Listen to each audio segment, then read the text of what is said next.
Number 9, Jesus, Name of the Longing.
Number 20, Thy Word.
Thank you for that.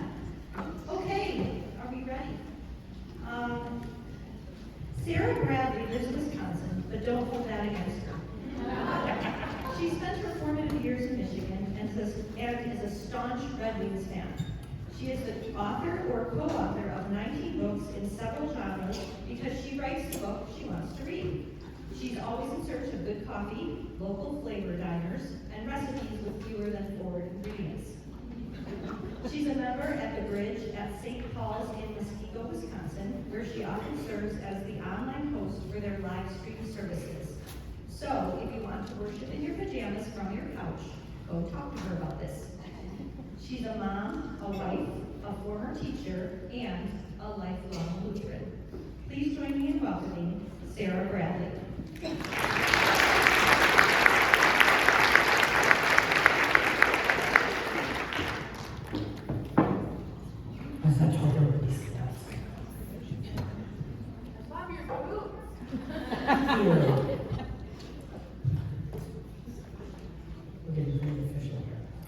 Thank you, Lisa. Thank you, everybody. I am really excited to be here this afternoon.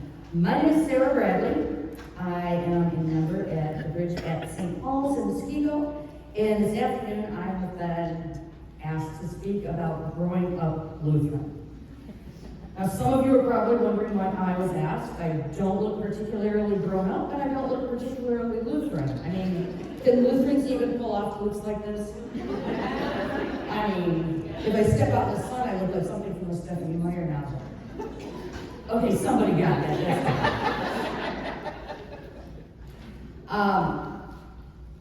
What you should know about me. I am Lutheran through and through. If someone cooked up a Lutheran in a lab, it would be me. My grandfather, my uncle, and 2 of my first cousins are Lutheran ministers. Both my parents, 2 of my aunts, 2 of my uncles, and 6 of my first cousins either are or were Lutheran school teachers. My husband and I were both Lutheran school teachers. I can fully explain the Paul process to you, but we don't have that kind of time. Because my father was in the Lutheran ministry, I had a bit of a nomadic childhood. I attended 2 Lutheran grade schools, and many of the stories I'm going to share with you will come from these 2 places. Does anyone recognize either one of these 2 churches?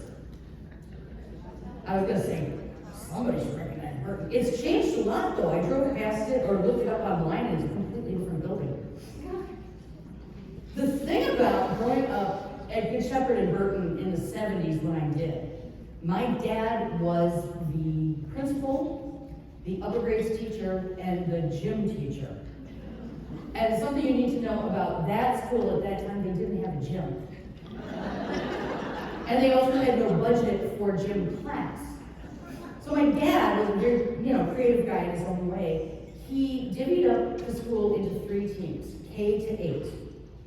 And we were all on one of those 3 teams. And we competed in different sports, like probably not your more traditional sports. We had tetherball, croquet, chess, shuffleboard. Because there was a shuffleboard in the church hallway. There was a shuffleboard. I don't know what they were thinking there. This will do for Jim. But if you were driving on Belsey Road at the right time on any given school day, you could watch a gym class in progress. My personal favorite story was at the end of each quarter, my father would have tournaments. And he would seed the highest seeded student on a team against the lowest seeded student on a team. Which means you oftentimes had a mismatch, which was really the case when I got into the tug of war tournament and I was in first grade. I was pitted against the one 8th grade girl who outweighed me by at least 80 pounds and was a 1.5 feet taller than I was. So this is how it went. It was about a 50-foot rope, and you had the loop, and you had to put the loop on. And my dad would put his foot on the knot in the middle. Nobody could see that, so on the knot in the middle. And he had a whistle, and he'd blow the whistle, lift his foot, and then you're supposed to pull. Here's how it went. Foot on knot, whistle, foot up. Lisa drives me all the way across, right up to Belsey Road. Well, it's the best of 3. So this time I'm going to take a different tactic. I'm not going to lean back. I'm going to do one of these. Foot unknot, whistle. This time I get yanked flying forward and I'm face first in the grass like this. My father can't have an incomplete series, so we have to do all three. At this point, he puts the whistle in his mouth, and he's laughing so hard that the 8th grader misunderstands the and she starts early. I wasn't even ready. I was airborne at that point. Getting home from school, everything I was wearing covered in grass stains. And my mother said, "What happened to you?" And I said, "Not for the first time and not for the last. Ask your husband."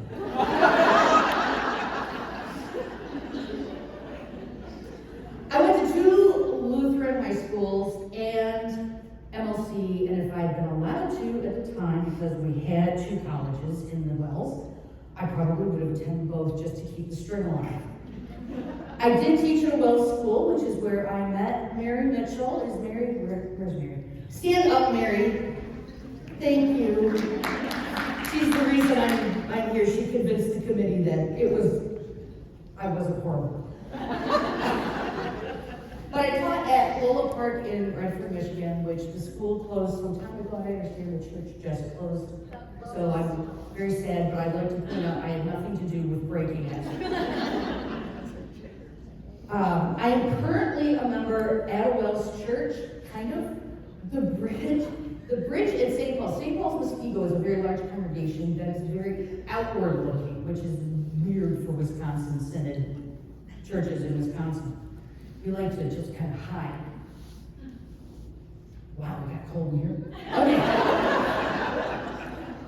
But St. Paul's Muskego at some point decided they were going to be an outreach light for Christ in the community. And the bridge is a big part of that. You notice it's not exactly a traditional church building. We currently worship in the gym, in the school. So the people who go to traditional services are on the other side of the parking lot, and we are on this side of the parking lot, which is good because we're loud. We have a rock band, and like I said, we do an online streaming service every week. If you want to be in your jammies on your couch and you're just not feeling like going to church, join us. It's fun. Growing up like I did, as I mentioned, I was a little nomadic. I've belonged to or been connected to by family at least 24 Lutheran schools and churches. So we've established I'm Lutheran, and I'm specifically Wells. Now, how many of you are specifically Wells? Show of hands. You're my people. So you all know what Wells stands for, right? Right? Wisconsin Evangelical Lutheran Synod. That's beautiful. Let me break it down for you. Wisconsin is where the mothership is.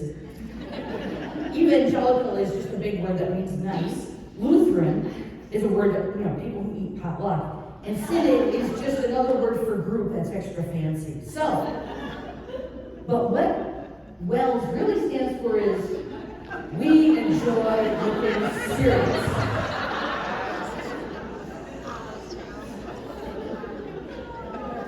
I knew the Michigan people would get that. Now, how many of you are here with a friend and you have no idea what Lutheranism is all about? Anyone? Oh, don't be afraid. Really? Cool. I don't have to ask anybody to translate for me. I think I'll take this moment now to apologize to our signers who are going to have their work cut out for them because they have a rough idea of what I'm going to say. Here we go.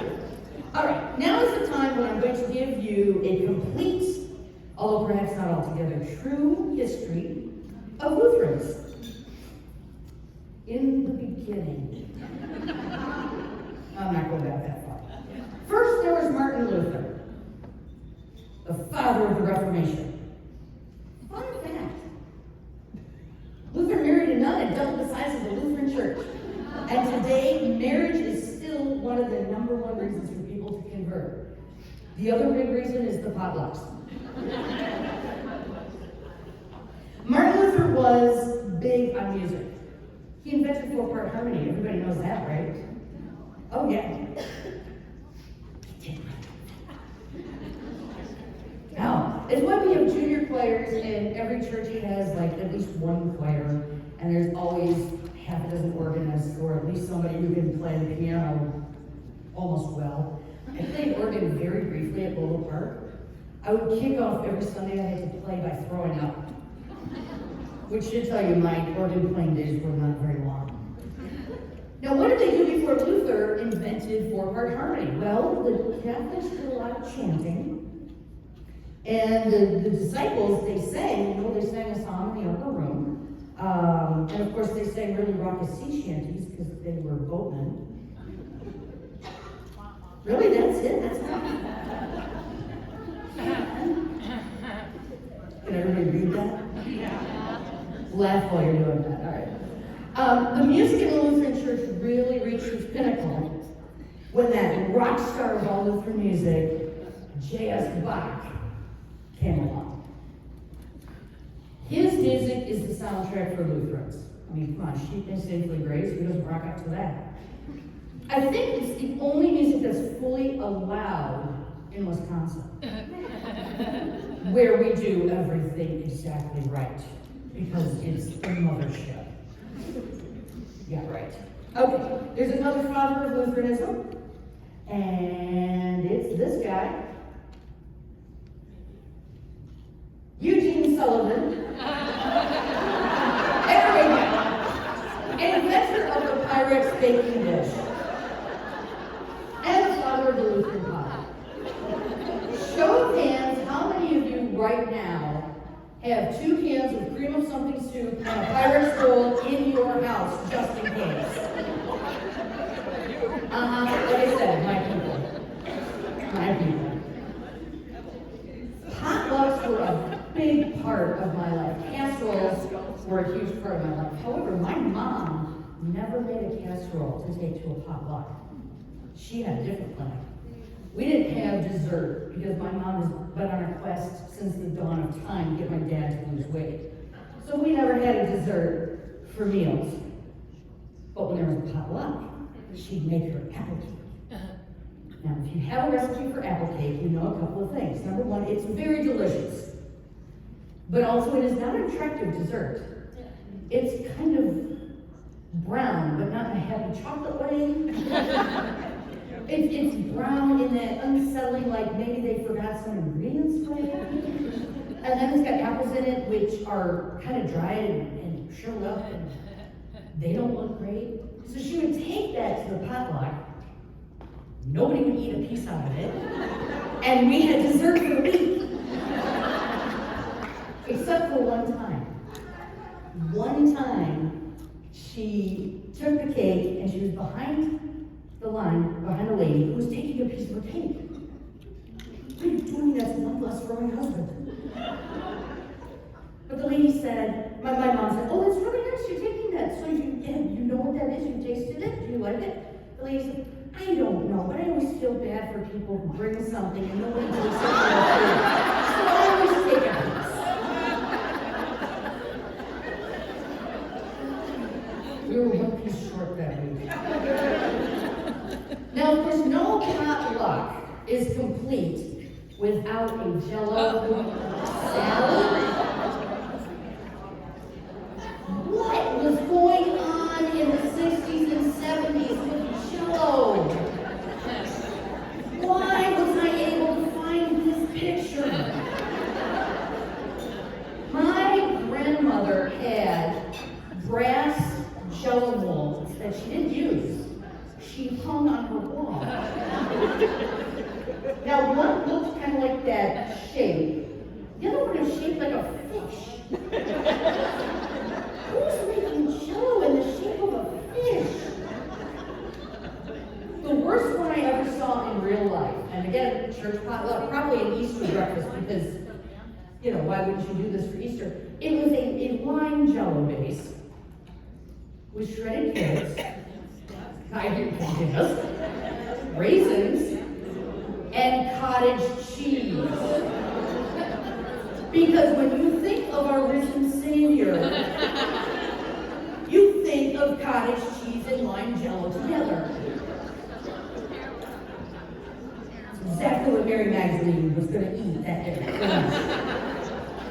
Okay, now lest you think we just have the three bastions, Luther, Bach, and what was his name? Oh, Eugene Sullivan. We got this guy. One more father of Lutheranism. R.S. Reynolds, and more importantly, his lovely wife, Julia Louise Parham. Note she kept her own name. Shocking. But she's important because he invented the tinfoil casserole pan because she was tired of trying to get her bowl back. And I can tell you, it's impossible to get the tape, the masking tape, off the bottom of your casserole bowl. Now, thanks to Julia Louise Parham, I still have my grandmother's casserole dish, which I would have brought today, except Thursday night before we left, I literally made a casserole in it. That is currently sitting in leftovers in my fridge. I brought a different one, so we're good. But thanks to Julia, I was able to inherit this lovely piece of Lutheranism. It's not the only lovely piece of Lutheranism I inherited. This is the most Lutheran thing I own. A quilted casserole carrier. My mom used to get fabric remnants because, being a teacher's wife, we had like zero money. So for Christmas presents, she'd make these, and she would just quilt them. It's a little puffy, and you put your casserole bowl in there, and you tie the little strings like that, and then you got the arm, and you can go off to the church potluck, and you got the matching hot pads, because the casserole dish is still gonna be hot. The most Lutheran thing I own. And I don't think my son uses it, which is actually kind of fun. Potlucks have evolved over the decades, just like everything else. My current church doesn't really do potlucks. They're kind of a big congregation, and especially after COVID, the whole idea of lots of people standing in line to eat somehow was just wrong. So we don't do potlucks, but what we do is a meal train. Real thing, and maybe your churches want to think about it. Whenever somebody has a baby, or is sick, or has surgery or something, the meal train coordinator is alerted and sends up the bat signal in a picture of a casserole dish, I don't know. But she sends out a bunch of emails, and she picks a number of, maybe they'll get 2 meals a week. And you pick your day, and you make your casserole, and you drop it off at your house. And it's wonderful. So we don't do potlucks, but we still do a lot of casseroles. And so we're able to, with the aluminum casserole pan, because I am not going to try to get my dish back from somebody who just gave birth. That's not happening. But I grew up on potlucks a lot. My dad was always the principal of my grade school, so whatever church we were at, there were usually a half a dozen that were scheduled, and that didn't count things like funerals and whatever else they had going on. And when you had to consider my uncles and grandfather were all in the ministry, we'd hit up a number of those potlucks. Summertime was just the tour of Wisconsin. We come over from Michigan, we just tour Wisconsin potlucks. What are we doing here? Oh, there's a potluck, let's go. The ministry anniversaries in my family, okay? Grandpa's been in the church for 40 years. Your uncle's been in the ministry for 20 years. Your cousin just graduated from college. That just meant potluck with decorated cake. Which is the best part. It's the best part. Now, my mom is not what one would call a good cook. I inherited all my talents from her. So it's probably a good thing that we had all these potlucks. My cousins, my brother, and I, we could eat our fill. 6, 7, 12 desserts if we want. as long as we stayed out of the way of the adults and didn't embarrass our elders, we could get away with anything. Kind of like a good shepherd. Now, if some of you are familiar with the school building, I don't know if this is still the case, but back when I was there, the two classrooms were separated by a bifold door. So for Easter, they'd open that up, and they'd have the buffet, and the parents would all sit close to the food, and the children would be way over here, far, far away from the adults, so that they could do the annual "Who can eat the most hard-boiled eggs" competition. When I was in third grade, a kid named Greg Panos, who was a first grader, ate 15 eggs. Now, one adult noticed while we were at the breakfast, but I'm pretty certain Greg's parents figured it out on the way home. But we kids did not embarrass our parents in front of children. Because that's the thing, right? If you're growing up Lutheran, you know the worst thing you can do is embarrass your parents in front of church people. If you grew up Lutheran, this is the 11th commandment. Thou shalt not shame your parents in front of church people with the addendum, especially if you're a teacher's or pastor's kid. Which I was. But I wasn't that bright. So I had a moment here, like when I was 7 or 8, we had a potluck. Only they decided instead of having it indoors as God intended, they were going to do something called a church picnic, which is just an outside potluck with bugs and things. So I went from the hallway where they had put the tables of food. You know, you fill up your plate, and if you're doing it right, it's 3-4 levels high, right? And you walk out across the parking lot under the trees and put it down. And I realized that my favorite dessert in the whole wide world was still there. It was the dessert that always goes the fastest. It's that no-bake cheesecake with the gooey pie filling on top of it. Yes! That, if you have a potluck now, that's the first one that goes. So as a kid, even as young, I knew I could not wait till I'd eaten my whole stacked up plate of casseroles. I had to go back in, I had to get a piece of cheesecake, and I had to do it while nobody was looking. So I was stealthy. Go in, get it. Now I wanted to be super stealthy, so I didn't want to draw attention to myself by getting a plate for this. So what did I do? Put it on my hand. Now, if you're familiar with this dessert, you know it is not meant to be eaten with your hand. So I walk out, nobody notices me. And I get to my chair under the trees, and I realize I have a problem. There's no room on my plate for hand dessert. So I do one of these. And that's when one of my mother's friends, and a mother in the congregation, looks at me and says, "Ew, gross." My mother hears that and is instantly ashamed, and I get no TV for a week. Which was like the go-to punishment. Apparently TV was a new thing. Actually, no, I love TV stuff. My mother will tell you that my very first sentence was, "Let me talk." Shocking. And that's probably true. I don't know. I was little. But I do know that my brother's first compound sentence was, "Go to church, get a spanking." And if you met him, you'd really be laughing. He was way dumber than I was when it came to the 11th commandment. But like I said, I was not a quick study. And here's my story to prove it. It was my grandfather's 40th anniversary in the ministry. There were 2 decorated cakes at this potluck. It was so fancy, the family sat on a special table that had a white tablecloth. And there were dignitaries from all over Synod. Old guys who were really old. Coming to wish my grandfather congratulations for 40 years of ministry. And we kids had been told, don't do anything stupid. But something you have to know about me. I'm not real bright. My entire childhood was an attempt to be cool. It was a failed attempt, I have two older cousins on my mom's side. Kevin is currently a teacher at Manitowoc Lutheran High School, and Lisa is doing her own thing. But Lisa is 9 months older than I was.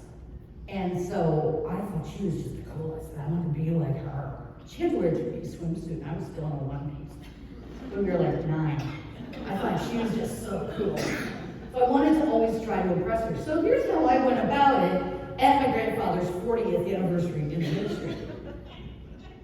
Why they gave us baked potatoes, I don't know. Who gives a child a whole baked potato? That's really on them. That's really the fault of them. As I'm thinking about this, it's totally not my fault at all. So I had this baked potato, which I was not going to eat. And my little cousin, Laura, who's a teacher at a school near Fond du Lac, Wisconsin now, she's sitting next to me, and I nudged Lisa, and Lisa, check this out, I'm gonna do something cool. I take my potato, and I put it in Laura's glass of milk. I'm so cool. At that exact moment, as if it were meant to be, my Uncle Marcus walked past the table. Now, I had broken several important commandments here. I had shamed him in front of church people, although I'm pretty sure nobody saw it. I had also wasted food, and I'd made a mess. So, he says to me, clean up this mess and go apologize to the women in the kitchen. All right. So I pick up the milk and I pick up the potato and I wait a little bit. I walk up to the kitchen. Put it in the window, I go, I'm sorry I made a mess. I don't know why I sounded like a 13-year-old boy with a voice change there. I was 12. I was really older than I should have been to be doing this. My uncle, in the meantime, had taken my cousin Kevin upstairs into the church. For what? I don't know. He had nothing to do with this. He was sitting 2 people down. He didn't even know what was happening. And then my cousin Ryan came running down the stairs and he said to Lisa and me, Uncle Marcus wants you. Now again, why is Lisa involved? She had nothing to do with it. So we go upstairs and Kevin is crying. Now if I'm 12, he's 15. What happened? It's like the Zapruder film. It's like the missing 5 minutes of our life. What happened in that church? But my uncle gives Lisa and me the speech about you're old enough to know better, and you shamed the family in front of dignitaries from Synod, and you wasted food. And Lisa, why am I even here? Is this idiot that got us in trouble? And then my uncle says, put your hands on the windowsill. All right. Now remember, children, this was a different time. So I put my hands on the windowsill. I don't know what's coming. And all of a sudden, whoo! Whoo! My uncle was holding a hymnal.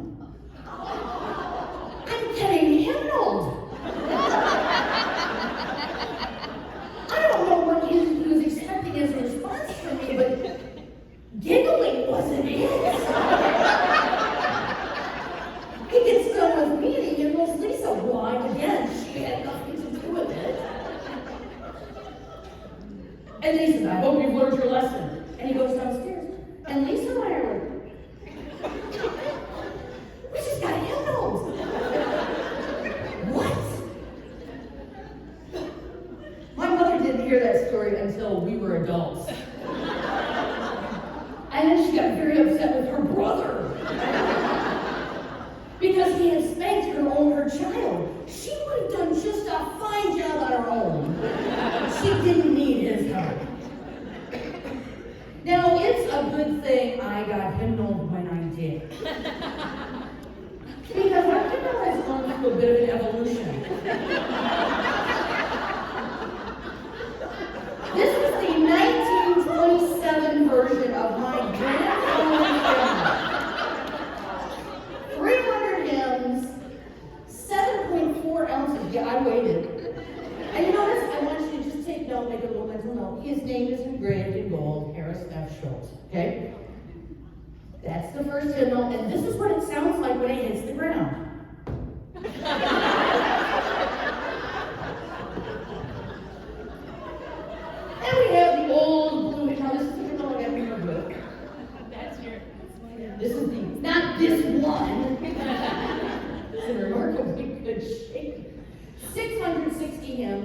familiar page 5 and page 15 liturgy. Total weight, 1 pound, 11.2 ounces. And this is what it sounds like when it hits the floor. Not bad. The new red hymnal. Notice fewer hymns. What is it with inflation? 626 hymns. We got the page 15 and page 26 liturgy. Total weight, 2 pounds, 2.3 ounces. And this is what it sounds like when it hits the floor.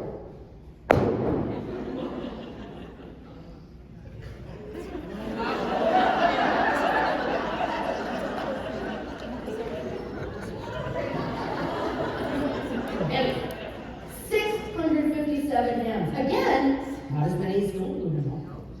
3 common liturgies, all with communion. We'll get to that. Total weight, 2 pounds, 8.5 ounces. And here's a little sound when it hits the floor. I mean, it's a good thing I didn't get hymnal with that, but they would have had to find an adult who could lift it.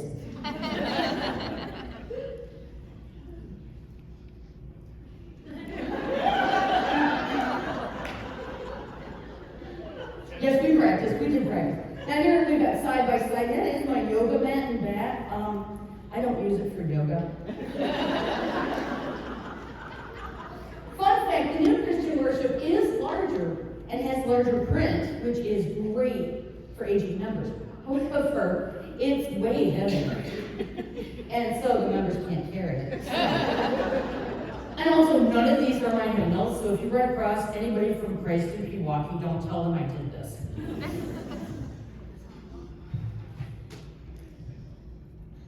Okay, I want to point out something else about the hymnals. Okay, here's my grandmother's hymnal. Now this is the black version of the old blue hymnal. So she got this sometime after she was married. Notice her name, Mrs. Harris Schultz. Meanwhile, my grandfather's Harris F. Schultz. What? Ladies, there was a time when we didn't have our own names. How was that a thing? My other grandma was married to a pastor her whole life, and then he died, and she was moved into a home. And I wrote her a letter. Now, children, when you write a letter, it's something other. You have to actually write it on paper and put a stamp on it. I wrote her a letter, and I addressed it to Mrs. Herbert Booth. And she loved that, because she'd been getting mail to Elvira Booth. And she didn't like that so much, because she had gone her whole life having her husband's name. It didn't last for me. I was Mrs. Thomas Bradley for about 15 minutes after the wedding. And then the thank you notes went out, and that was it. I was just Sarah. To prove my point about the names, oh, here we go. To prove my point about the names, this is a picture of the 1946 First German Manitowoc, Wisconsin Ladies' Aid. Aren't they a fine-looking bunch of gals? And all of them have names like Carl, Albert, August. Oh, there's a Sophie. How did she get in? She was married. But Conrad and, just Ollie. They're all their husbands' names. Why? When did women in the Lutheran Church get their own names? 1971. This is another. Now these pictures are actually hanging in First German in their church basement, because where else would you hang a picture of the Ladies' Aid? Women get their own names in 1971, and then you find out you got your Berthas and your Hildas and your Ernas and Olgas and Maidas. There's a Minnie. They're true Maidas. All right. A couple of Violas and another Bertha. They look a little, if you look at the top row, those ladies were in the 1946, but they were down on the bottom row sitting down. Their knees are shot, so they were up on the rafters now. And some of them look a little scandalized because, they didn't realize that their given names were Ethelred and that sort of thing. Where was it? Hymnals. Because we are a group that holds to tradition and order, Growing up Lutheran meant you knew what a church service was going to be like before you could read. Well, let's let me just absorb this for a minute.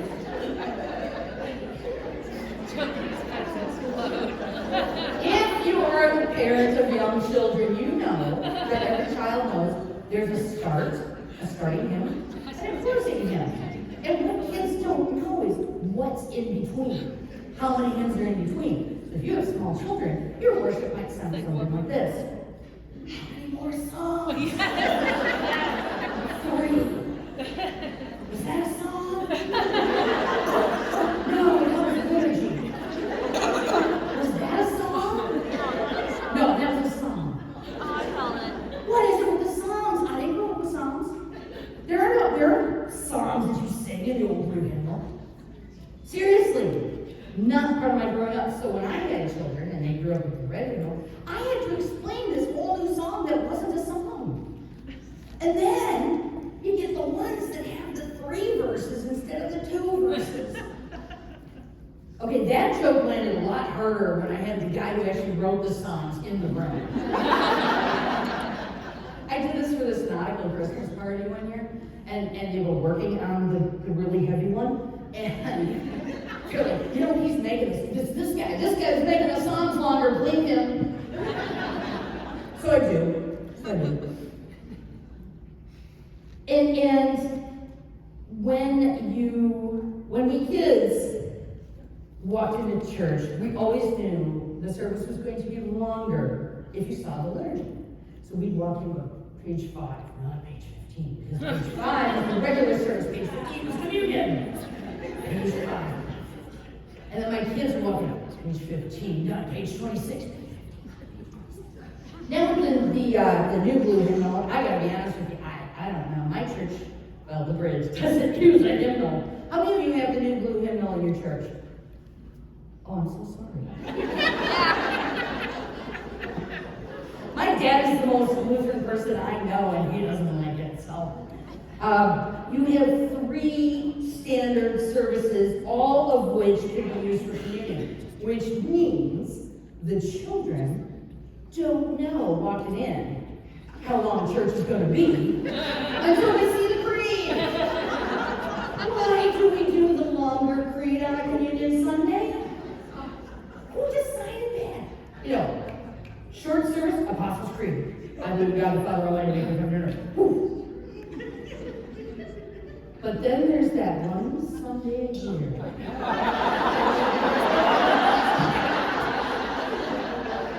What is an Athanasian Creed and why are we doing it?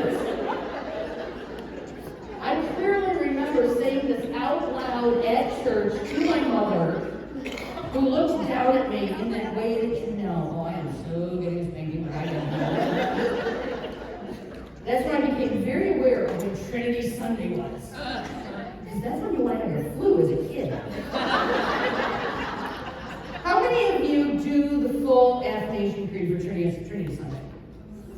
Wow!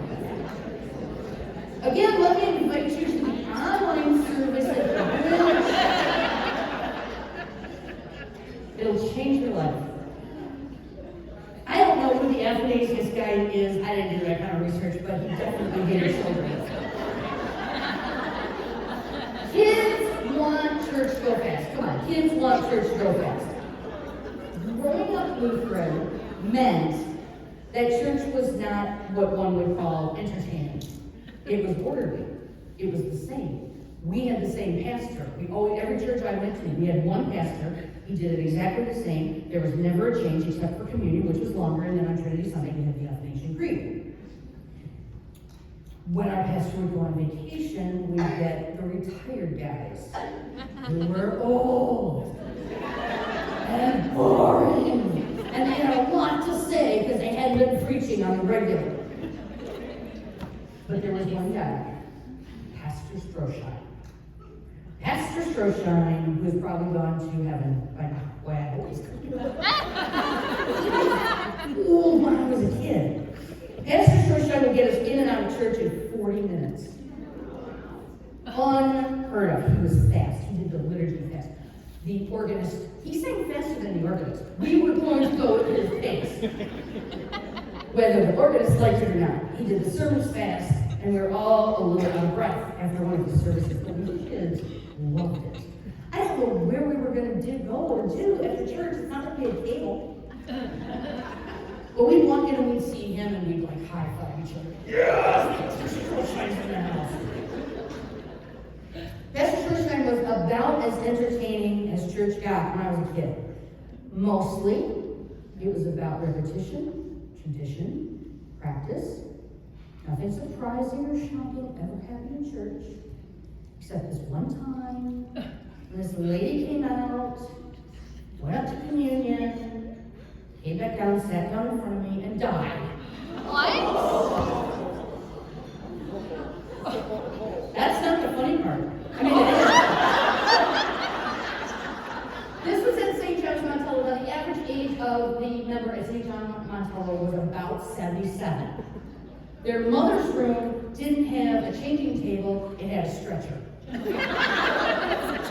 So when the room collapsed in front of me, when it became known to, I don't know, the people around her, one of the ladies who was a nurse came and tried to do CPR. My dad and a couple of the other guys went to the back mother's room and got a stretcher. Now, this is back in the day before 911 hit, the small towns. So we called the local volunteer fire department, which just means Herb Schmidt and a couple other guys got out of the balcony and came downstairs.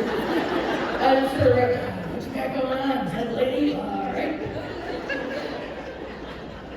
Now, because we communion, we had one of the retirement pastors helping out with communion. And, our pastor went up to, we don't give last rites in the Lutheran church, so I don't know what he was doing. He went back to the body.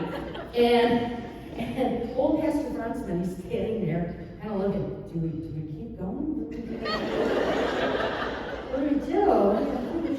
So then he figured, I'm gonna go find out what's going on. So he goes marching up to the back.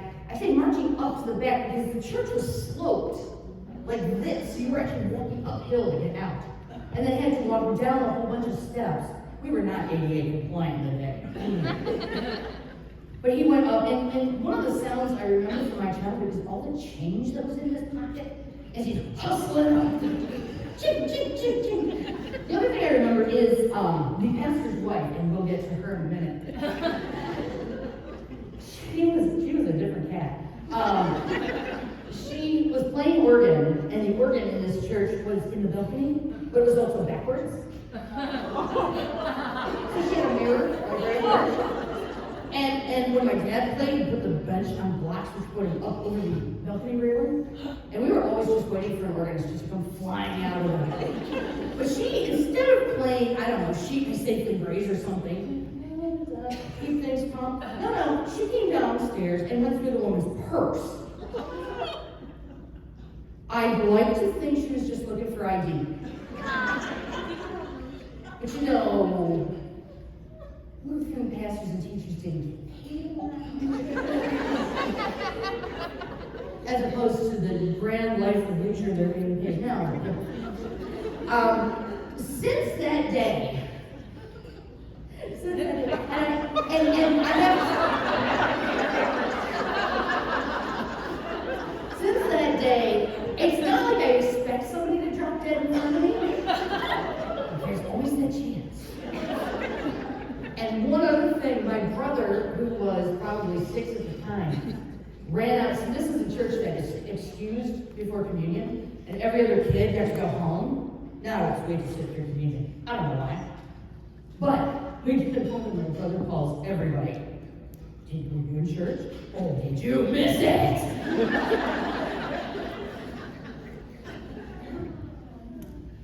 There is that one other thing. And this happened on Christmas Eve during the children's service, which is truly the high point of the Lutheran Church here. And it is the most rehearsed service that we have. We take it very, very seriously. The word of our God endures forever, and so does the reason I will never sing Peace, Peace, Silent Night with a straight face. Ooh, somebody's familiar with that piece of music. I told you I'd get to my pastor's wife. Here we go. My pastor's wife, when I was in Montello, was a mountain of a woman. She was 6'5", 6'7" with red hair. She had like the tallest, curliest, massive red hair. She had 9.5 fingers, all of which had lead press-on nails. Big, long, red. She was, well, yes, 9.5, because she was missing a pinky. It was a lawn mowing accident. I didn't get involved. For Christmas Eve, she was the senior choir director, the junior choir director, the music director, the head organist, and the queen of the church.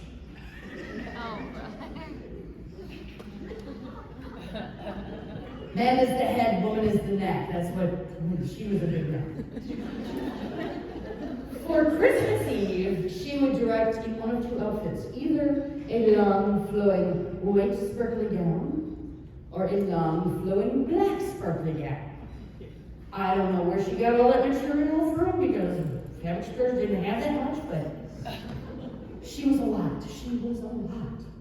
So for this one Christmas Eve, I was in the junior choir, which means I got to stand on the steps going up to the altar. Behind us was the senior choir. And it was one of those enclosed naves, so you kind of got that picture, and it's kind of like the world's worst sound show. And then the children who didn't sing well stood in the pews on either side of her. So she's got theater in the round. And remember, the organist is in the balcony facing backwards. So we roll into it. And if you're not familiar, it's the children sing Silent Night, Holy Night. And then the senior choir jumps in with peace, peace, peace on earth and good. Okay, and if it's done right, it's amazing. It was not done right on this day. Here she is, this mountain of a woman, directing her version of the Boston Pops in Montello, Wisconsin, with the organist 50 feet up and backwards. And she's directing. And at some point, the wheels fall off of this, and the senior choir gets about 4 measures behind her. This is not going well. However, it's Christmas Eve. You don't stop Christmas Eve, right? No.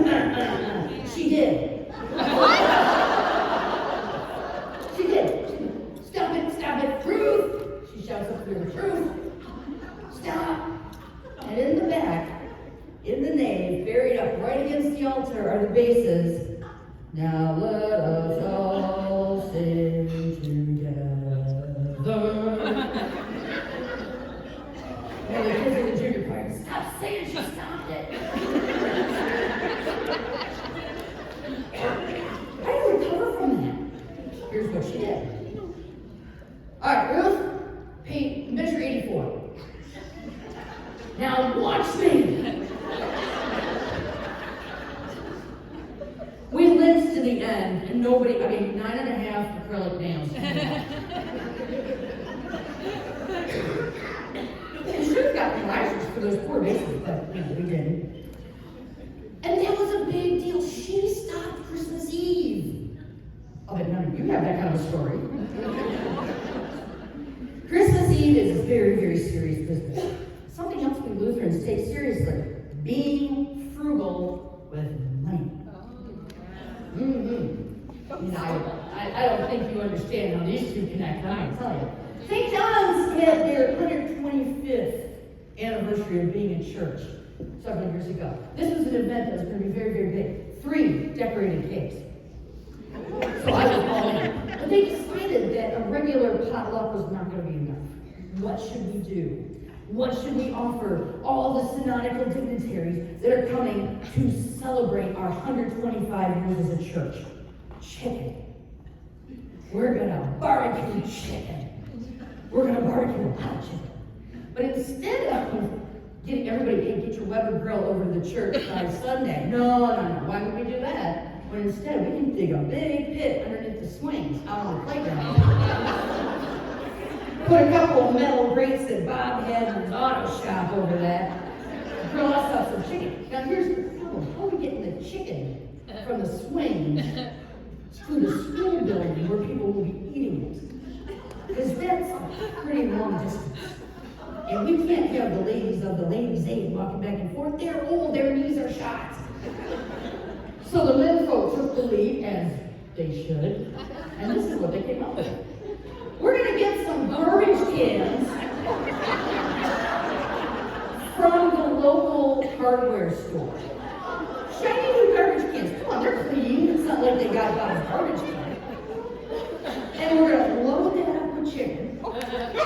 And we're gonna carry it over to the school.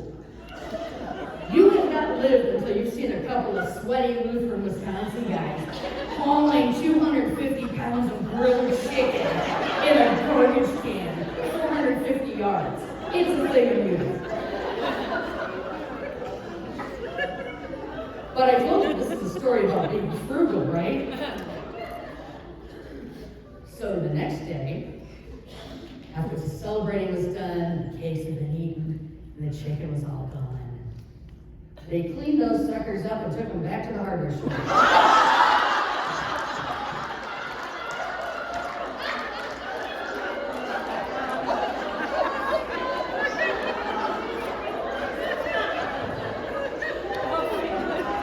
I knew you'd like that one.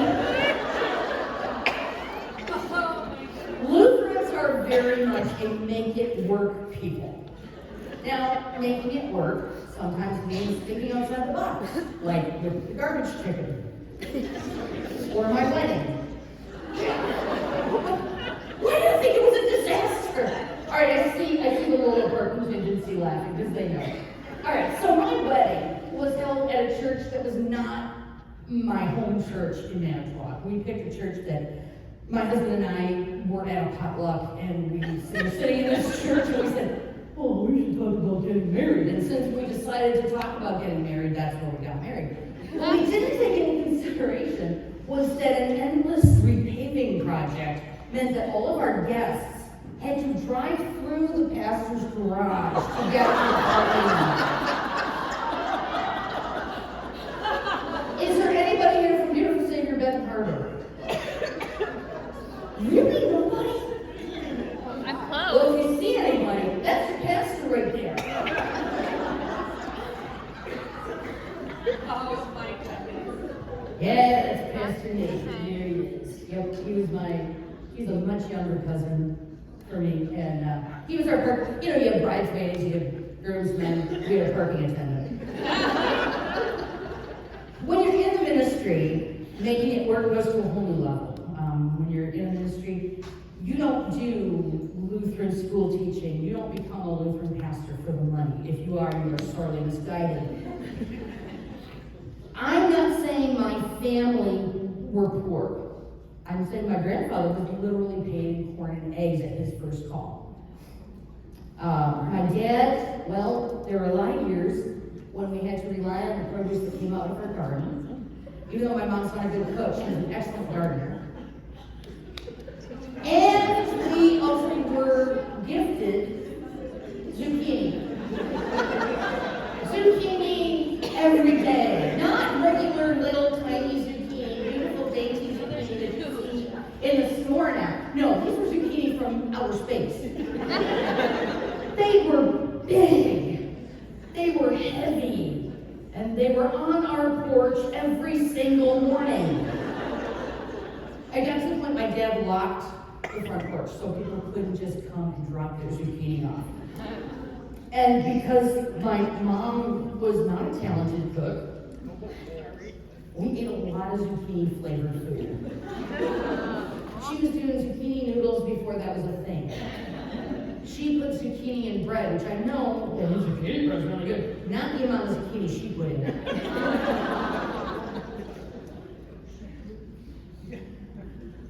I'm not saying we were poor. I mean, yes, we were, but we were also very, very frugal. My mom and dad, because my dad was always the principal, they would have a Christmas get-together with the faculty. And my mom would make a little dessert. They had dessert and coffee. Oh, we're going over to Schultz's for dessert and coffee. Let's do this. Well, there was one Christmas my mom forgot to put sugar in the pumpkin pie. And this is, it's not like she could go to Meyer or Bakery and pick up another pumpkin pie. She had to make it work. So, we had the steps of how to eat my mother's pumpkin pie. First, you start with a piece of the pie. Then you take several tablespoons of sugar and some whipped cream so that it winds up looking like this. And then you wash it down with some Mogan David jug wine. Which is the wine of Lutherans, right? She had to make it work. She had to. Now, making it work wasn't just for my own life. Making it work also bled over into our schools. Our schools have not always had large budgets, especially for the extras. Football? Yes. Drama club? That's not much. So, these are not good pictures because I'm in them. But on your left, my friend Amy and I are in a children's theater production of Winnie the Pooh. I am Eeyore the donkey. My front legs are plungers.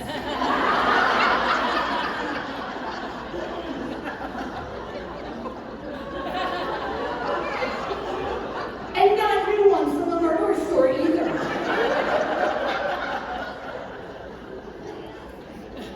And then later we have the other picture, we were in a production of Heidi, and that dress that I'm wearing was actually like well, we didn't do proms back then. Lutherans didn't start dancing until 1986, so this was, we'll call it the prom dress. It was like my formal. If I had a formal to go to, that's the dress I wore every single year. And then also in the play. You made it work. It kind of looks Swiss, right? Growing up Lutheran, it might have seemed harder and impoverished. I mean, I joke a lot, well, we didn't have money, and we didn't, but it wasn't like, you didn't feel it. I mean, there were times Moms, no, we can't afford to do that. But I didn't feel slighted. Especially when you grow up Wells, it means you're in a very special club. When you're on the road, you're in an unfamiliar town, you can rely on the fact that if there's a Wells church, Sunday services will be at 8 and 10:30. Unless it's summertime and then they only have one service and that'll be at 9 o'clock probably. When our oldest child turned 19, Peter took a driving trip around the western two-thirds of the U.S. In the middle of the night, in the middle of Montana, in a snowstorm, Peter was hit by a FedEx truck. Totally destroyed the car. Thousands of miles from home. That's not a great phone call to get. Dad, I killed the car. Well, FedEx did, but yeah. We didn't know the town, we didn't know the area, and it was 3 in the morning. But we're Wells. So,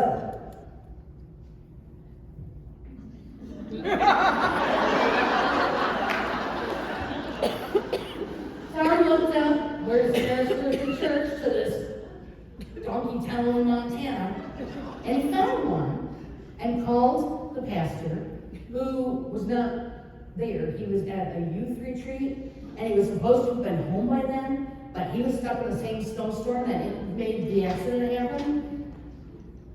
So, we were able to make, I mean, it's not like our kid still lives out in Montana. We did get Peter home, so. But to know that calling a Wells church and someone will pick up the phone, and if you can get somebody to pick up the phone, they will help you anywhere you are. Now, in Wisconsin, you can't swing a dead cat without hitting a Wells church. Here in Michigan, we have quite a few churches.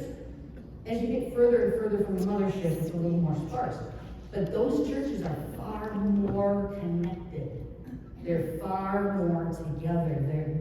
It's amazing the miles that they travel to get together. We just have no idea how blessed we are to be so close. And now I lost myself. But being Lutheran is a special club. It's also a special kind of language. Like every Christian church has the 10 Commandments, right? But we have, what does this mean? And how is this done? And I'm not even going to get into the evolution of the catechism. All I'm going to say is that the minute we went to King James, those catechisms got large. That's for sure. My little brown Rufus catechism, that was a small catechism, like it should be. And remember, what does this mean? It always follows with, we should fear and love God that we do not, blah, blah. It's like a secret handshake. The what does this mean and how is this done? When I was in catechism class, which is 7th and 8th grade, I got into a memory word competition with one of the boys in my class because I wasn't good at sports, so this is what I did. In 7th grade, and this is back in the days when you had to recite out loud, so you get up, Sarah, do you have anything to say? I'd like to recite the entire commandments with the what does this mean and how is this done? Okay. The pastor would yell, we have time for this. I guess we're not getting to the ministry of keys today. I rocked memory. I beat everybody in my class in 7th grade. And I continued my winning streak in 8th grade until I got done with the catechism, and the pastor had to get creative, and he started pulling up Bible passages and Psalms for us to learn and recite. And something weird happened between my 7th grade and my 8th grade. They switched from King James to NIV. And that's when I lost the competition, because Greg Gatsby's parents didn't read from the King James Bible every night at dinner, like mine did. So he picked up that NIV, that new NIV language, much more quickly. When it came to confirmation, now my confirmation passage is Psalm 23, verse 1. How many of you had Psalm 23, verse 1 as your confirmation passage? Really? Not a one. You know why? Because that's a dumb kid's passage. I had to get a show of hands so I wouldn't offend anybody. We didn't get to pick our Bible passage. Show of hands, who got to pick their confirmation passage? Yeah, okay, your passages were cool. We didn't get to. So my mom called the pastor a couple of days before confirmation and asked what mega elaborate passage had been chosen for me to recite on my confirmation, because obviously, having come in second in the recitation, I was going to get something really cool, right? Now, Psalm 23, verse 1. And my mom said, really? So that's what went on my confirmation cake. Here's what's funny. To this day, I can't recite it properly. Because between 7th grade and 8th grade, it changed. So I was the dumb kid. Because you get up there, the Lord is my shepherd, I shall not. No, that's not the passage. It's the other one. The Lord is my shepherd, I lack nothing.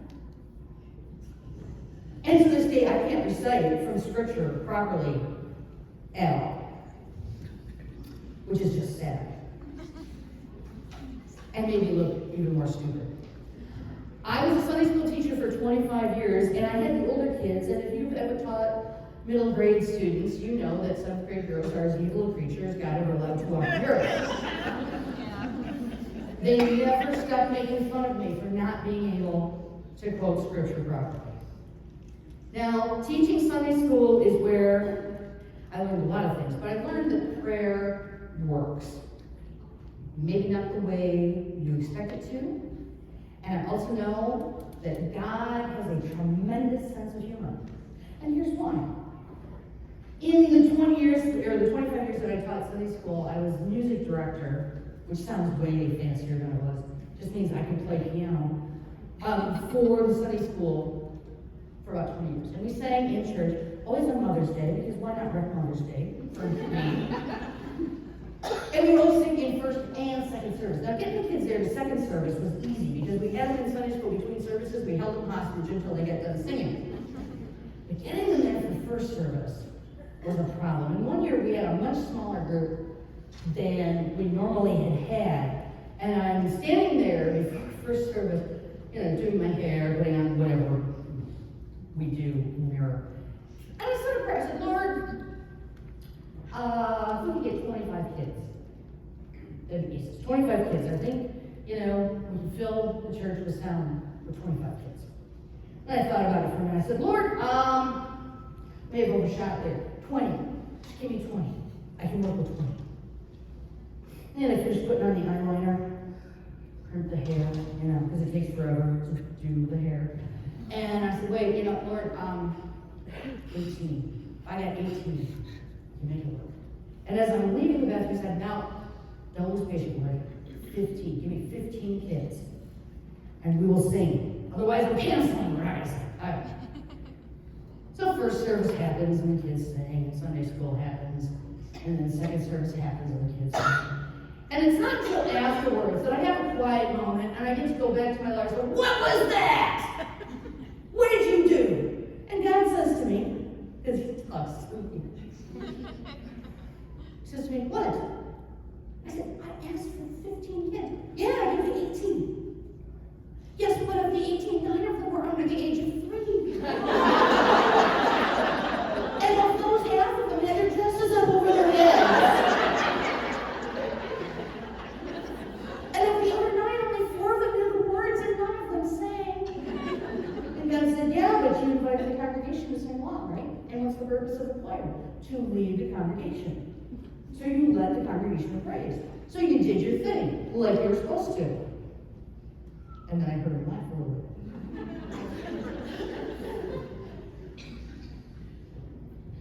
It's actually a weird thing that I taught Sunday school at all. Sunday school was a punishment for me when I was a kid. We'd get out of church, and my parents would say, we do family devotions, kids go to Lutheran school, I'm the principal, we go to church every Sunday. We're fine, we don't need Sunday school. My kids always get mad when I tell this story because I made them go. However, when we were extra naughty, we had to go to Sunday school. It is the one class I've gotten kicked out of ever. It's kicked out of Sunday school. Me. Because I informed the teacher that I knew more about the Bible story she was teaching than she did. I was 8. And I did. My parents couldn't even deny that. They were telling me what about creation? Yeah, that's not right. I know! But I was disrespectful and I did what? I embarrassed my parents in front of church people. Yeah, no decorated cake for me. And that is probably the time, at that young age, when I learned that thing about how women are supposed to be silent. Oh, I heard one person laugh and everybody's like, she's going there. Yeah, I am. We have to talk about this. We have to talk about this. 1 Corinthians 14, 34 and 35. Women should remain silent in churches. They are not allowed to speak, but must be in submission, as the law says. If they want to inquire about something, they should ask their own husbands at home, for it is disgraceful for a woman to speak in church. That's actually from the Bible. I didn't just make that up. However, the world wants us to interpret that as Lutherans treat their women like second-class citizens. I think this gathering of ladies can tell you that's not the case. We've come under fire, especially the Wisconsin Synod, we've come under fire for this passage and the practice. We don't get to vote in our churches. Brr. We don't have to go to voters' meetings. They sound terrible. Really, really terrible. When my congregation in Manitowoc was deciding if they were going to just stay where they were and die as a congregation, or sell their church, build another one, and try to grow. All the newly minted confirmands, the boy confirmands, got dragged to the voters' meeting by their dads because they could vote now. Oh no. My brother told me about that. They sounded horrible. Why would I want to do that? The outside world doesn't understand our practice. The command to remain silent in church does not mean to be silent. Just like honoring and obeying your husband doesn't mean you have to get him a Verner's every time he tells you to. Woman, get me a Verner's. Get your own Verner's. The Lions are on, I'm watching them. So I changed that joke for Wisconsin. We all know what I was going to say. The world assumes that since we don't get to vote in the church, we aren't heard in the church. And it's a very it's difficult to explain to people who will not hear. The passage is more of a warning to men more than anything else. It's if women have to take the reins, shame on you. This is about the authority God has given to men. We have jobs. Women have jobs. Men have jobs. Men's job is to be the leaders in the church. Now, that doesn't mean we don't get hurt. We don't, like I said, we don't have to go to those terrible voters meetings. Lutheran women know we are hurt and get things done in so many other ways. Whatever it is, we make our voices heard. We don't need to be in voters meetings to do it. We don't need to get bogged down by Robert's rules or anything like that. Go to an Easter breakfast. Go on a school field trip. Go to any church basement during Lent where women are serving chili. Check out the Lutheran school parking lot at pickup time. Where 2 or 3 women are gathered together, there is church stuff getting done. We talk, we discuss, we fix. And what we can't fix, we communicate to the men folk and they best listen. Women's voices are heard. Women leading without taking glory from men is the commandment. But even God acknowledges that there are times when women just have to step up because the men won't. And my favorite example of this is the story of Jael. Now, not everybody knows the story of Jael, but it starts with another woman named Deborah. I know you can all read that? Yeah. Okay, I'll give you a second.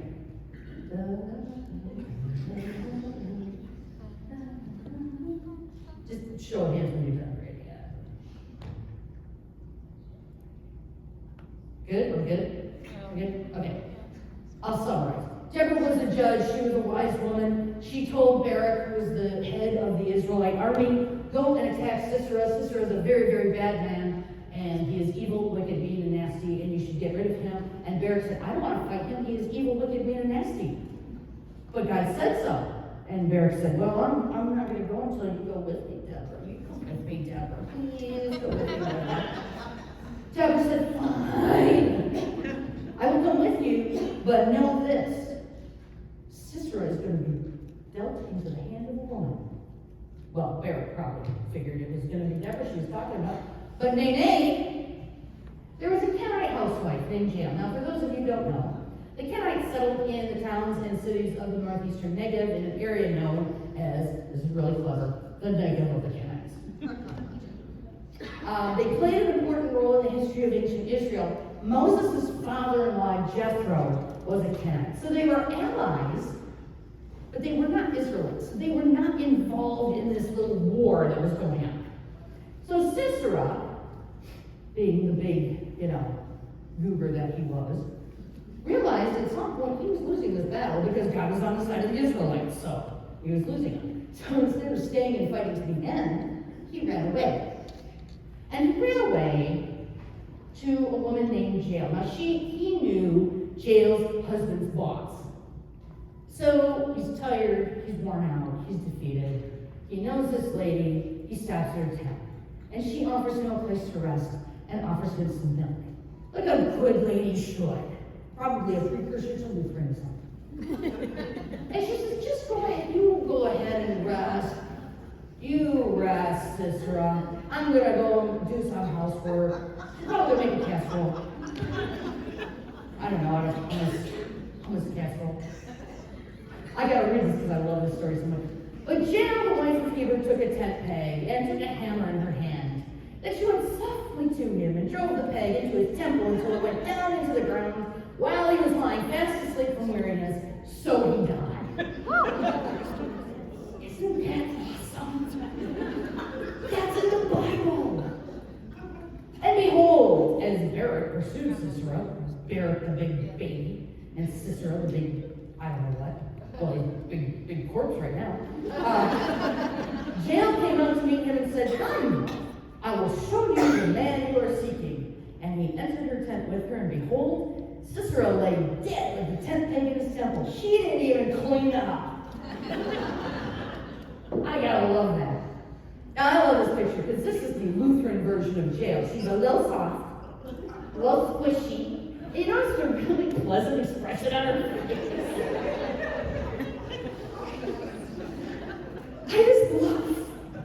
I love the idea of a woman just, oh, you're taking a nap.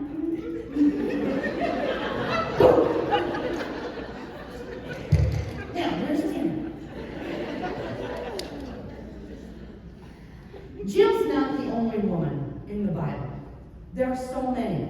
The Bible is full of women who have moved the will of the Lord ahead to the forefront when men couldn't or wouldn't. And these are some of my favorites. You got Naaman's slave girl, who convinced a non-believer to go and bathe in the muck of the Jordan River to heal his leprosy. You've got Ruth. Much has been said about Ruth here today, so I'm not going to expound too much. But let's think about this. She abandoned her family, her religion, and all of it to go and support her mother-in-law with the Israelites. And she became an ancestor of Christ. Esther, the queen who risked her life and saved a race of people from death. Noah's wife. Noah's wife doesn't even get a name. Maybe it's Ethelred. I don't know. She doesn't get a name, but I love her because nowhere in the Bible, if your husband comes to you, ladies, and says, God talked to me today, and the boys and I have to build a really big boat in the backyard, and then we're going to bring 2 of every animal into that boat, and then the whole world's going to die. Nowhere in the Bible is what? You gotta do what now? I've been to the Ark down in Kentucky, and there's nothing there. And it says she made sandwiches and some hummus casserole, and we were good to go. 120 years. Yes, I know, Carol. I know he's building a boat in our backyard. I know we don't live anywhere close to water. But you gotta believe me, Carol. He said, water's coming. He said, can I talk to him? Okay. She never questioned. We're not told he questioned. And the Bible isn't, Lot's wife questioned. She turned into salt. So there's that. And of course, the first miracle was done at the request of a woman. Jesus said, woman, my time is not yet come. And she said, make it wine.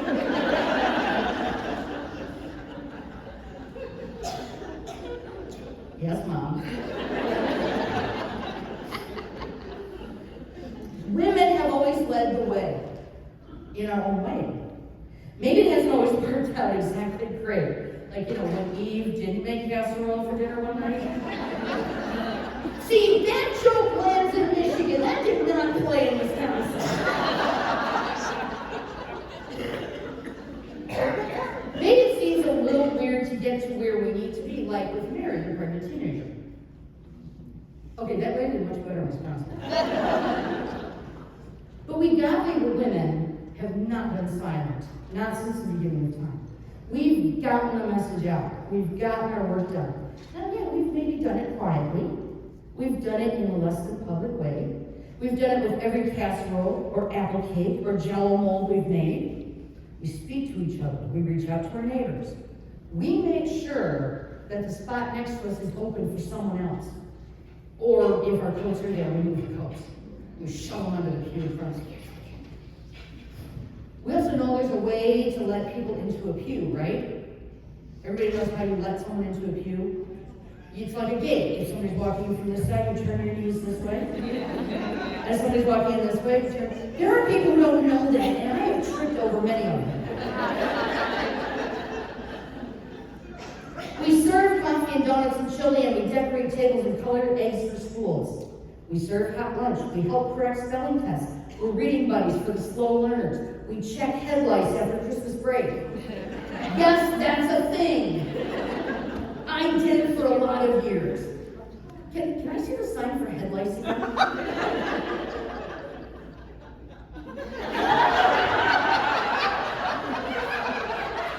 Thank you.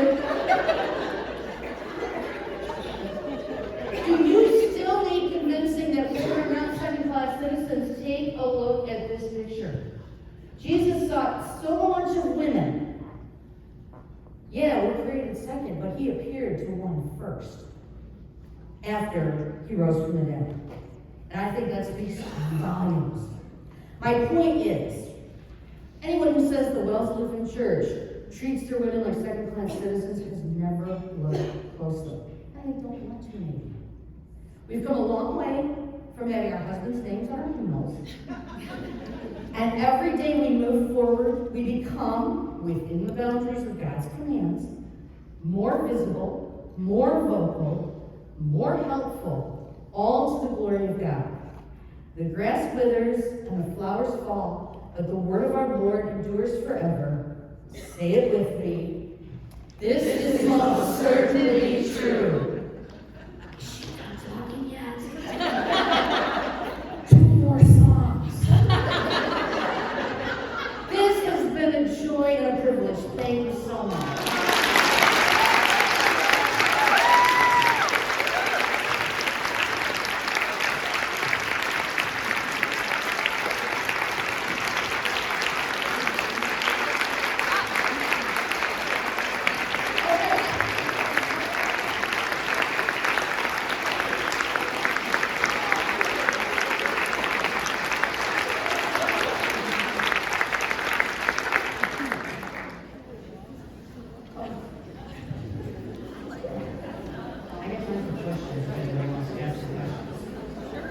Anybody got questions?